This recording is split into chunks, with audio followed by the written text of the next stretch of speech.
Hi students, ready for today lecture? Today we are going to discuss very interesting topic. But ये topic interesting होने के साथ साथ confusion भी create करता है. That's why जब भी आप lecture को attend करोगे तो आपने इसको careful होके attend करना है. ठीक है? तो today our topic is change in quantity demanded and change in demand. हमें पता है कि जब किसी चीज़ की डिमांड और प्राइस में उसका नेगेटिव रिलेशन है, यानी कि मोर price less demand, less price and more demand. और जो डिमांड को बहुत सारे फैक्टर इफेक्ट करते हैं, नॉट ओनली प्राइस, प्राइस के साथ साथ प्राइस ऑफ रिलेटेड गुड भी होता है, इनकम है, टेस्ट है. But in law of demand we मतलब study only price and demand of that commodity. सिर्फ प्राइस के इफेक्ट को पढ़ा जाता है, other factors will be remain constant. ठीक है? तो यानी कि जब हमने स्टडी करनी है चेंज इन क्वांटिटी डिमांडेड, तब हमने स्टडी करना है change in quantity demanded due to change in the price of that commodity. Others factor will be remain constant. यानी कि ये आपको पता है, जैसे कि आपके पास ये इधर प्राइस है एक्सेस पे क्वांटिटी, ठीक है, और ये हमारी D demand curve. Demand curve हमेशा नेगेटिव है, inverse relation between price and quantity demanded. ठीक है? यानी कि जो इसकी स्लोप है वो आपको क्या शो करती है, change in price divided by change in quantity. Clear? तो अब हमने स्टडी करना है change in quantity demanded. Change in quantity demanded दो ही चेंज होएंगी, या तो वो क्वांटिटी की डिमांड ज़्यादा होगी या कम होगी. ठीक है? तो सबसे पहले हमने स्टडी करनी है अपवर्ड, यानी कि कॉन्ट्रैक्शन इन डिमांड. यानी कि कॉन्ट्रैक्शन इन डिमांड क्या होता है, यानी कि जब किसी चीज़ की डिमांड हम कम करते हैं ड्यू टू, ठीक है, contraction in demand due to rise in price.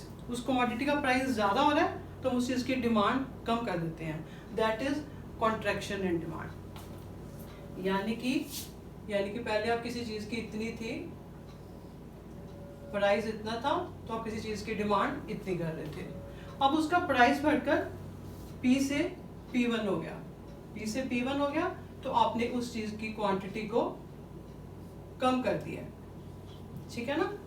यानी कि पहले प्राइस आपके पास OP था, तो आप किसी चीज़ की डिमांड इतनी कर रहे थे. अब प्राइस बढ़ के OP1 है, आपने उसकी चीज़ की डिमांड को कम कर दिया, OQ1 कर दिया है.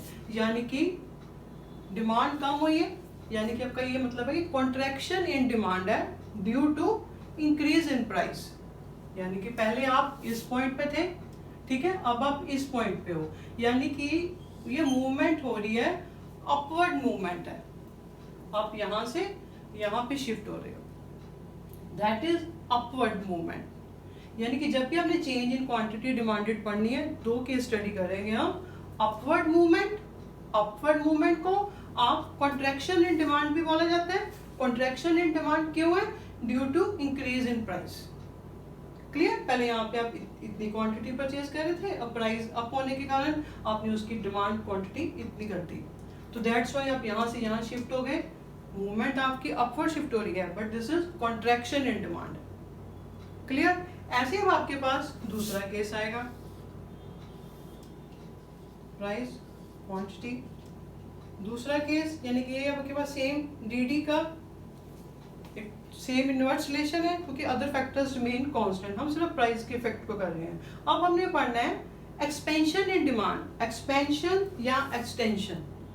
एक्सपेंशन या एक्सटेंशन का मतलब है डिमांड का ज्यादा होना. इंक्रीज इन डिमांड कब होएगी? जब प्राइस उसका लेस होएगा.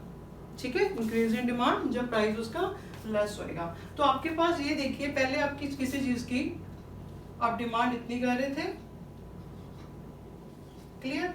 अब क्या है, आपने शो करना है एक्सटेंशन इन डिमांड, अपनी डिमांड ज्यादा शो करनी है. यानी कि किसी चीज का प्राइस अब लेस होगा, प्राइस लेस होकर यहाँ पे आ गया, तो आपने उस चीज की डिमांड को क्या कर दिया, ज्यादा करना शुरू कर दिया, मोर डिमांड. ठीक है? पहले आप डिमांड इतनी कर रहे थे, अब आप इतनी डिमांड कर रहे हो, इतना चेंज आया है, more demand due to less price. यानी कि this is extension in demand या एक्सपेंशन इन डिमांड. क्यों? Due to fall in price of that commodity. तो जो इसमें आपकी मूवमेंट है, आप पहले यहाँ पे थे और आप इस पॉइंट पे हो, तो आपकी मूवमेंट डिमांड कर्व के मूवमेंट अलोंग डाउनवर्ड मूवमेंट है, यानी कि जो आप मूवमेंट दे रहे हो फिर आपकी डाउनवर्ड मूवमेंट है। क्लियर? यानी कि आपके पास चेंज इन क्वांटिटी डिमांडेड के दो केसेस आएंगे। कॉन्ट्रैक्शन जब डिमांड कम हो रही है due to rise in price, upward sloping, upward movement है आपकी अलोंग डिमांड कर्व, आप उसी डिमांड कर्व पे हो और अपवर्ड मूवमेंट है। दूसरा केस डाउनवर्ड मूवमेंट है, यानी कि एक्सटेंशन इन डिमांड है, एक्सटेंशन कब होएगी due to fall in price. ये दोनों केस अगर आपको पूछा जाता है कि चेंज इन क्वांटिटी डिमांडेड, तो अपने दोनों केस बताने हैं। हाँ, अगर वो एक के बारे में पूछता है तो सिर्फ आप उसी के बारे में बताओगे। ये तो था आपके पास change in quantity demanded due to on price, other factors will be remain constant, ये हम मान के चलते हैं। अब हमारे पास दूसरा आ है शिफ्ट इन डिमांड का। शिफ्ट इन डिमांड का यानी कि change in demand. Change in demand जब हमने करना है तो इट मीन्स है कि उसके अपनी प्राइस है गुड की, वो प्राइस कांस्टेंट है, उसमें कोई चेंज नहीं आ रहा, हमने बाकी फैक्टर के चेंज के बारे में पढ़ना है। यानी कि change in demand due to other factor, जो पहले कांस्टेंट मान के चलते थे, इनकम कांस्टेंट है, price of related good constant है, वो कांस्टेंट नहीं है, टर्न बाय टर्न उनके इफेक्ट के बारे में पढ़ा जाएगा। यानी कि चेंज इन डिमांड, यानी कि पहले आपके पास देखिए, अभी आपके पास ठीक है एक्स एक्सिस, वाई एक्सिस, यहाँ पे प्राइस है, यहाँ पे क्वांटिटी है। अब वो कह रहा है हमने चेंज इन डिमांड पढ़नी है। चेंज इन डिमांड यानी कि price of that good is constant, जब मान लीजिए इसका प्राइस ये फिक्स है, इस चीज का प्राइस फिक्स याद है आपका, ठीक है, प्राइस फिक्स है, तो आपने अदर फैक्टर्स के बारे में पढ़ना है, यानी कि टर्न बाय टर्न सारे फैक्टर पढ़ सकते हैं, जैसे कि इनकम है। और एक और बात ख्याल रखना, ये जो हम बात करते हैं, एक होता है नॉर्मल गुड्स, एक होता है इंफीरियर गुड्स। नॉर्मल गुड्स पे जब कोई गुड का मेंशन नहीं किया गया तो अंडरस्टूड है कि नॉर्मल गुड की बात कर रहा है।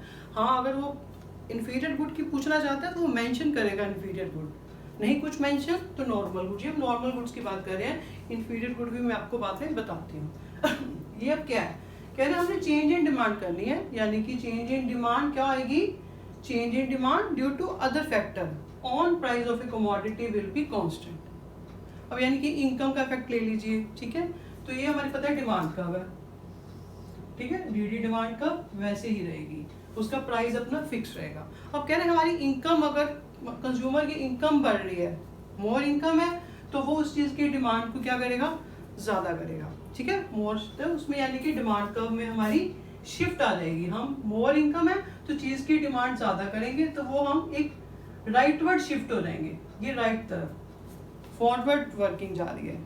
अगर यानी कि ये फॉरवर्ड क्यों जा रही है, due to rise in income, income के ज्यादा होने पर हम उसको ज्यादा उस चीज की डिमांड करेंगे। ऐसे ही अगर हमारी इनकम कम हो रही है with the fall of income, तो हम उस चीज की डिमांड को कम कर देंगे। फॉल इन इनकम में बैकवर्ड शिफ्ट हो जाएगी वो, ठीक है, बैकवर्ड क्या दो यहाँ, लेफ्टवर्ड, लेफ्टवर्ड शिफ्ट हो जाएगी। फिर आपने यहाँ पे मेंशन करना है leftward shift due to decrease in income, यानी कि इनकम के बढ़ने पर हम उस चीज की ज्यादा डिमांड करेंगे, इनकम के कम होने पर उस चीज की डिमांड कम की जाएगी, उसका अपना प्राइस कांस्टेंट है, पैरेलल टू ओएक्स है ना, प्राइस फिक्स है। ये थी आपके पास इनकम इफेक्ट। ऐसे ही टेस्ट है, यहाँ साइज ऑफ मार्केट है, अगर तो साइज ऑफ मार्केट बढ़ रहा है या आपकी टेस्ट अच्छे हैं, उसी चीज को लेना चाहते हो, तब भी आपकी राइटवर्ड शिफ्ट करेगी। टेस्ट नहीं है या साइज ऑफ मार्केट कम हो रहा है तो उस चीज़ की डिमांड कम हो जाएगी, लेफ्टवर्ड शिफ्ट हो जाएगी। ऐसे आपने इसको मेंशन भी करना है, ठीक है। अब ज़्यादा जो प्रॉब्लम आती है बच्चों को, वो आती है सब्स्टिट्यूट गुड्स और कॉम्प्लीमेंट्री गुड्स में, यानी कि प्राइस ऑफ रिलेटेड गुड का क्या इफेक्ट पड़ता है, ठीक है। यानी कि प्राइस ऑफ रिलेटेड गुड ये अब आपके पास आ रहा है, ठीक है, प्राइस ले लो अब यहाँ पे आपके पास क्वांटिटी है, क्लियर, ये आपके पास थी, यानी कि प्राइस हमने फिक्स रखना है, हम चेंज इन डिमांड ले रहे हैं, change in demand on price of a commodity is fixed. अब ये ध्यान से रखना है कि सब्स्टिट्यूट गुड्स क्या होती है, सब्स्टिट्यूट गुड्स, ठीक है, विच can be used in place of one another, यानी कि अगर मैं कॉफी पीने की इच्छा है तो कॉफी नहीं मिली तो मैं चाय भी ले लूंगी, प्रेफर कर लूंगी, ठीक है ना। तो ऐसे ही substitute goods are those goods which can be use in place of each other, perfect substitute होते हैं। पहले हम बात करेंगे सब्स्टिट्यूट गुड्स की। ये मान लीजिए आपके पास हमने डिमांड कर्व बता दिया, डी डी डिमांड कर्व है, टी की डिमांड कर्व है, और मान लीजिए हमारे सब्स्टिट्यूट गुड कॉफी का प्राइस, यहाँ पे कॉफी का प्राइस इंक्रीज हो रहा है, कॉफी का प्राइस इंक्रीज हो रहा है, तो जो लोग कॉफी पी रहे थे वो टी की तरफ शिफ्ट कर जाएंगे, यानी कि प्राइस किसका राइज हुआ, कॉफी का, तो डिमांड आपकी टी की डिमांड बढ़ जाएगी, नई डिमांड कब, यानी कि वो फॉरवर्ड राइटवर्ड शिफ्ट हो जाएगी due to increase in demand of a price of a substitute goods.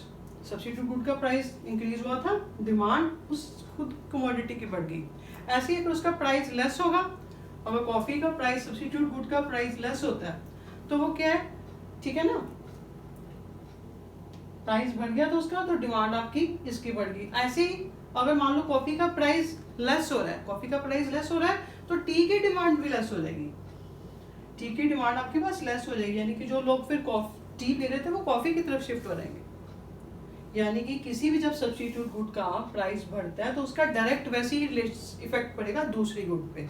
अगर सब्स्टिट्यूट गुड का प्राइस बढ़ रहा है तो उस चीज़ की डिमांड बढ़ जाएगी, अगर सब्स्टिट्यूट गुड का प्राइस कम हो रहा है तो उस चीज़ की डिमांड भी कम हो जाएगी। This was about substitute effect, ठीक है। अब आपके पास आ रहा है दूसरा कॉम्प्लीमेंट्री गुड्स, ठीक है। रिलेटेड गुड्स दो टाइप की है, सब्स्टिट्यूट गुड्स और कॉम्प्लीमेंट्री गुड्स। कॉम्प्लीमेंट्री गुड्स कौन सी होती है, विच आर यूज्ड टुगेदर। हमने कोई अपनी वांट को फुलफिल करना है तो हमें वो यूज टुगेदर, वो दोनों चाहिए चीज़ें। मान लीजिए मेरे को जैसे कार और petrol day to day life easy रहती है, एग्जांपल्स, ठीक है। यहाँ पे ऐसे ही y एक्सिस x एक्सिस है, प्राइस है, सॉरी प्राइस एंड क्वांटिटी, ठीक है। अब आपने क्या करना है, कॉम्प्लीमेंट्री के इफेक्ट को बताना है। पहले हमने सब्स्टिट्यूट इफेक्ट किया है, प्राइस उसका अपना प्राइस सेम है, पीपी यानी कि प्राइस कांस्टेंट है, प्राइस में नो चेंज आ रहा है, हम दूसरे फैक्टर्स की चेंज की बात कर रहे हैं। अब मैं ये डिमांड कर्व, ठीक है।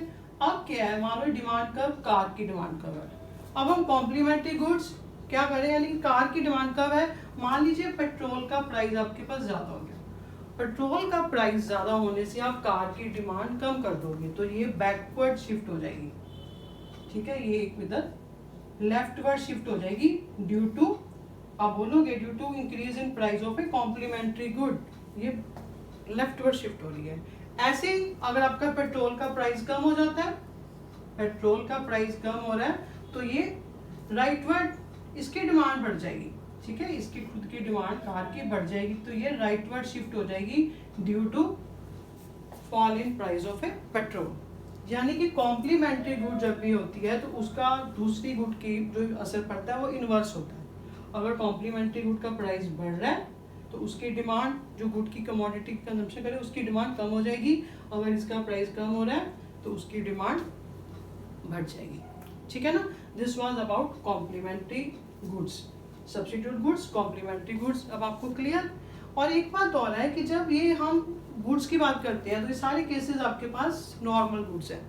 एक होती है जैसे इंफीरियर गुड्स हैं, इंफीरियर गुड्स में क्या होता है, जैसे कि नॉर्मल गुड्स हैं, ठीक है, ये आपके पास प्राइस क्वांटिटी, जैसे आपके पास क्या है वैसे हम मोर इनकम है, मोर इनकम, ये इनकम है, यहाँ पे मोर इनकम है तो हम मोर डिमांड करते हैं चीज की, ठीक है। In case of normal good upward sloping है, पर इंफीरियर केस में हम क्या करते हैं, ये हमारी नेगेटिव स्लोप है, इनकम है अगर तो डिमांड है, यानी कि जब हमारी इनकम ज्यादा होती है हम चीज की डिमांड कम करते हैं, जब हमारी इनकम कम होती है तो उस चीज की डिमांड ज्यादा की जाती है, ठीक है, क्योंकि हमारे पास फिर ऑप्शन ही नहीं रहती। यानी कि जब हमारी इनकम ज्यादा है तो हम उस चीज की डिमांड कम करेंगे इंफीरियर गुड की, तो जब हमारी इनकम कम है तो हमारे पास कोई ऑप्शन ही नहीं है तो फिर हमें वो इंफीरियर गुड ही कंज्यूम करनी पड़ती है, तो उसकी डिमांड ज़्यादा करनी पड़ती है। और दूसरा एक और बात, जो कोई भी गुड है इंफीरियर, जरूरी नहीं कि वो कोई गुड इंफीरियर है तो हर एक के लिए इंफीरियर है।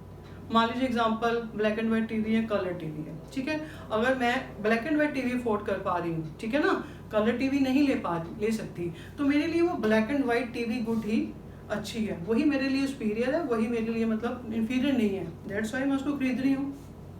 हाँ, अगर मेरी कैपेसिटी होती कलर टीवी परचेज करने की तो मेरे लिए वो black and white TV inferior है।